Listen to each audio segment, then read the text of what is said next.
വൻ credit card തട്ടിപ്പിന് ഇരയായി പ്രശസ്ത ഹോളിവുഡ് നടൻ ജോണി ഡെപ്പ്. ഏതാണ്ട് 7 കോടി രൂപയാണ് അദ്ദേഹത്തിന് തട്ടിപ്പിലൂടെ നഷ്ടമായത്.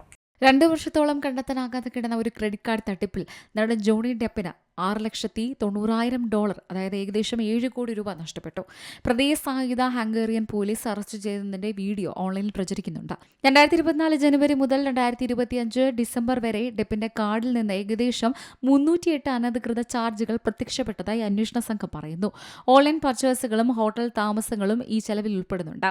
ഈ വർഷം ആദ്യം ഒരു US ബാങ്ക് FBI-യുടെ ബുഡാപെസ്റ്റ് ഓഫീസിൽ ക്രമരഹിതമായ പണം പിൻവലിക്കലുകൾ റിപ്പോർട്ട് ചെയ്തതിനെ തുടർന്നാണ് കേസ് ആരംഭിച്ചത്. മെയ് 6 നഗരത്തിലെ ആംഗൽഫോർഡ് പ്രദേശത്തെ വാടക അപ്പാർട്ട്മെന്റിലേക്ക് ഡെപ്പിന്റെ അക്കൗണ്ടിൽ നിന്ന് പേയ്മെന്റുകൾ അനധികൃതമായി അധികൃതർ കണ്ടെത്തി.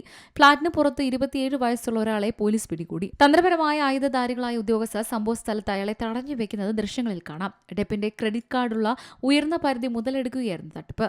ബാങ്കിന്റെ സുരക്ഷാ സംവിധാനങ്ങളുടെ കണ്ണിൽ പെടാതിരിക്കാൻ ചെറിയ തുകകളുടെ നിരവധി ഇടപാടുകൾ ഇയാൾ നടത്തിയിട്ടുണ്ട്. ഹംഗേറിയൻ ഫോൺ നമ്പർ, IP അഡ്രസ്സുകൾ, ഇമെയിൽ അക്കൗണ്ടുകൾ എന്നിവ കേന്ദ്രീകരിച്ച് നടത്തിയ അന്വേഷണമാണ് പ്രതിയെ പിടികൂടാൻ സഹായിച്ചത്. പ്രതിക്ക് ജോണി ഡെപ്പിന്റെ വിവരങ്ങൾ എങ്ങനെ ലഭിച്ചു എന്ന കാര്യത്തിൽ വിശദമായ അന്വേഷണം നടത്തിവരികയാണ്. News desk C Malayalam news. ഏറ്റവും പുതിയ വാർത്തകളും വിശേഷങ്ങളും വിരൽത്തുമ്പിലറിയാൻ സി മലയാളം ന്യൂസ് എല്ലാ ഡിജിറ്റൽ പ്ലാറ്റ്ഫോമുകളിലും ലഭ്യം.